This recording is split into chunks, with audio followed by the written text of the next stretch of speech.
જય મંગલમાં રામ રામ ને સીતારામ. કેમ છો બધા? અમે પણ મજામાં છીએ ને.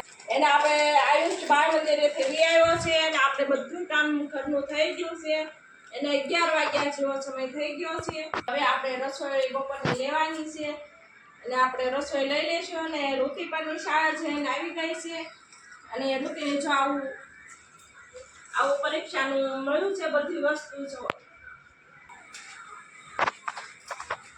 કલર છે, બહુ મસ્ત છે. લગભગ 24 કલર છે. જો 2 ડઝન છે.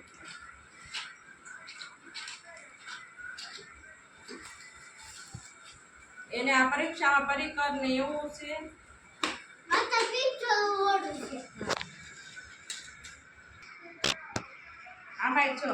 આમાં લાકડા પેન્સિલ કલર છે, બહુ સરસ છે. 2 ટાઈપના કલર પેન છે. જો આ છોકરાઓની શાળા જાય ને પરીક્ષા છે એને 7 તારીખે શરૂ થાય છે. પેન્સિલ જો 10 લાકડા પેન્સિલ છે અને એક હંચો છે ને એક ચેક રબર. 10 લાકડા પેન્સિલ છે. સરસ છે. બધી કંપનીની વસ્તુ છે.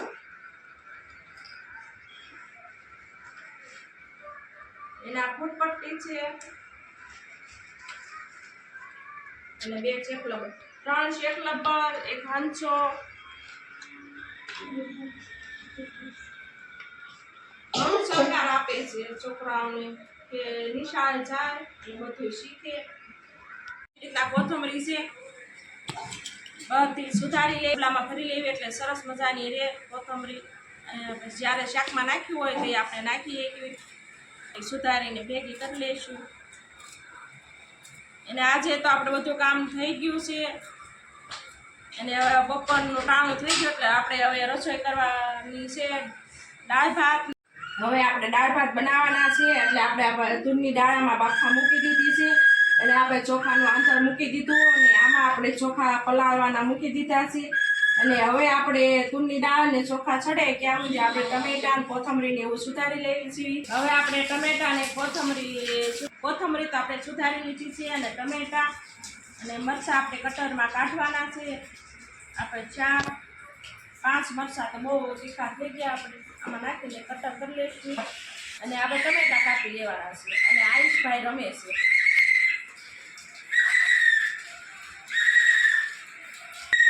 આપણે મરચાં કટરમાં કાઢી લીધા અને એક ટમેટાનું જ્યુસ કટરમાં કાઢી લીધું છે અને હવે આપણે ટમેટાની કટકી કરવાની છે.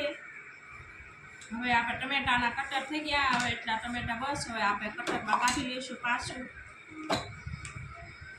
કેમ કે બધાને કટકી બહુ ટમેટા દાળમાં ગમતા નથી અને ભાવતા નથી. બધા ટમેટા દાળમાંથી કાઢી નાખે એટલે આપણે ટમેટા છે ને ઓછા નાખવી. આપણે ટમેટાનું ક્રિશ કરી નાખવી છે જ્યુસ જેવું. એટલે એવું બધું નાખો એટલે કોઈ કાઢી તો ન કે ટમેટા.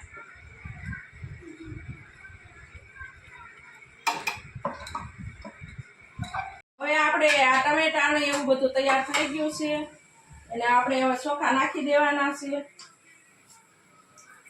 આંધણ પાકી ગયું છે.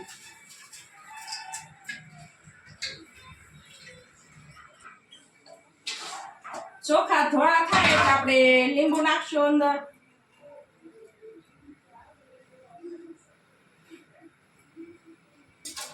પછી આપણે મીઠું નાખશું.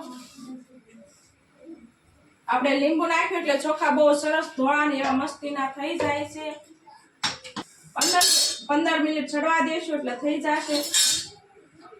હવે આપણી દાળ બફાઈને તૈયાર થઈ ગઈ છે.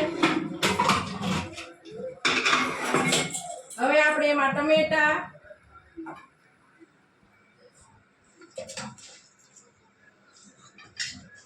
અને મરચાં બધું નાખી મરચાં નાખશું અને કોથમરી નાખી દઈશું. પછી એને હલાવી લેવાનું છે. આપણે બધું દાળમાં પેલા મસાલો નાખી દેવી છે. હળદર, ધાણા જીરું બધું નાખી દેવાનું છે. વઘાર માટે હવે તેલ ગરમ મૂકી દેવી. તેલ ગરમ થાય ત્યાં સુધી આપણે અંદર મોરસ નાખી દઈશું અને આપણે લીંબુ નીસવી લઈશું.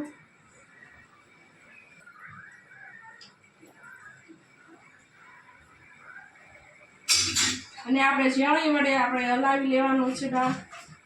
હવે આપણું તેલ ગરમ થઈ ગયું છે.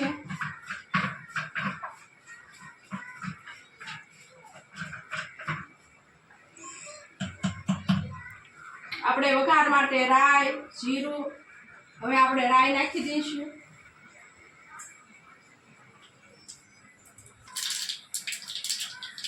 જીરું નાખી દીધું અને આપણે તાંબડા પિત્તળ ને પાંદડા નાખી દીધા. હવે આપણે તડકા દાળમાં નાખી દઈશું. સરસ મજાનો વઘાર થયો અને વઘારની વાસ પણ બહુ મસ્ત આવી છે. હવે અમે આવી રીતના વઘાર કરવી છે. તમે કેવી રીતના વઘાર કરો કોમેન્ટ કરી જણાવજો. હવે આપણે દાળને ઉકળવા દઈશું 15 મિનિટ. અને હવે આપણે ચોખા જોઈશું સડી ગયા કે છે કે નહીં.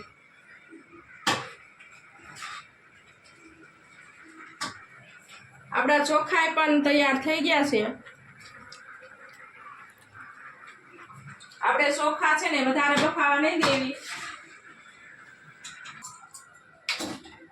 આપણે ચોખા હવે ઓહાવાના છે. હવે આપણે પાત્યામાં ચોખા કાઢી લઈશું સરસ મજાના. અને લાંબા લાંબા અને છૂટા ચોખા પડી ગયા છે. અને થોડુંક આપણે ઠંડુ પાણી ઉમેરશું. આપણા ચોખા થઈ ગયા તૈયાર. હવે અમે દાળ ભાત લઈને જમવા બેસી ગયા છીએ. ગરમ ગરમ દાળ અને દાળ કેવા લાગ્યા આયુષ દાળ ભાત? મસ્ત લાગ્યા. આયુષને દાળ ભાત બહુ ભાવે.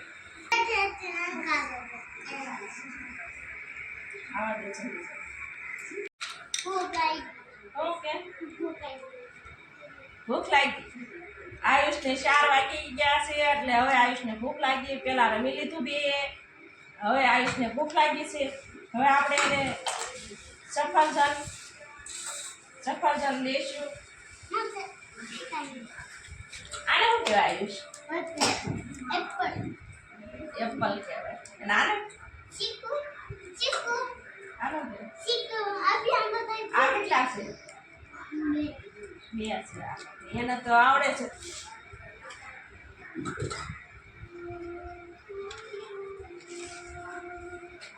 આયુષને તો બહુ ફ્રૂટ ભાવે બધું. એને આયુષ તો બહુ ખાય. હા